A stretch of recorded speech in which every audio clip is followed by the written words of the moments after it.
السلام علیکم ورحمت الله وبرکاتہ. په افغانستان کې چې د هغه دوه جنکو غلطه ویډیو اپلوډ شوی و، هغه نه پس د هغه جنکو پلار را پاسېدلی و او هغه جنکې یې ډېرې بې دردۍ سره قتل کړې وې.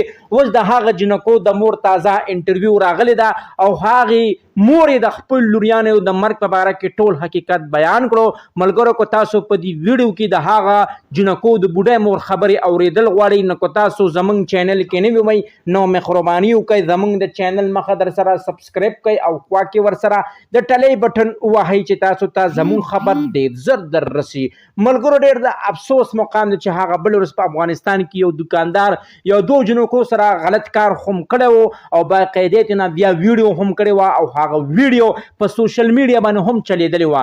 چې کله هم په سوشل میډیا باندې هغه ویډیو وچلیده د هغې نه پس د هغه جنکو پلار را پاسېدو او دواړه خپلې لوریانې یې ډېرې بې دردۍ سره ووژلې.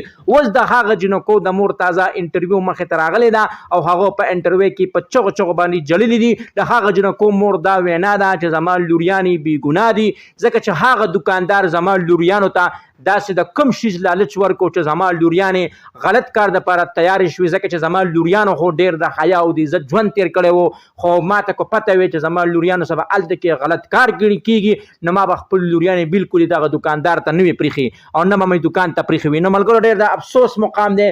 ملګرو هم تاسو د دې ویډیو نه عبرت حاصل کړو چې د اختر مخه ده، تاسو خپل تورسرې په کور باندې کېنوئ او سړو له پکار چې هغه لاړ شي د خپل د ښځو ضرورت سامان راوړي.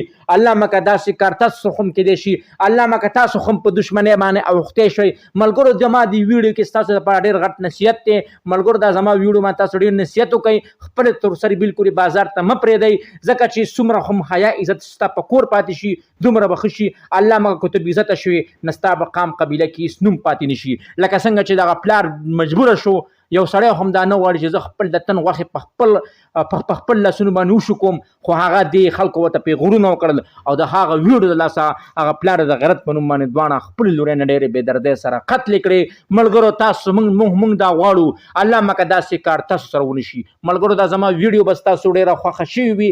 د دغه رنګې ویډیو کتو دپاره زموږ د چینل مخه در سره ضرور سبسکرایب کړئ او خوا کې ورسره ضرور د ټلۍ نشان ووهئ چې تاسو ته زموږ خبر ډېر زر در رسي. السلام.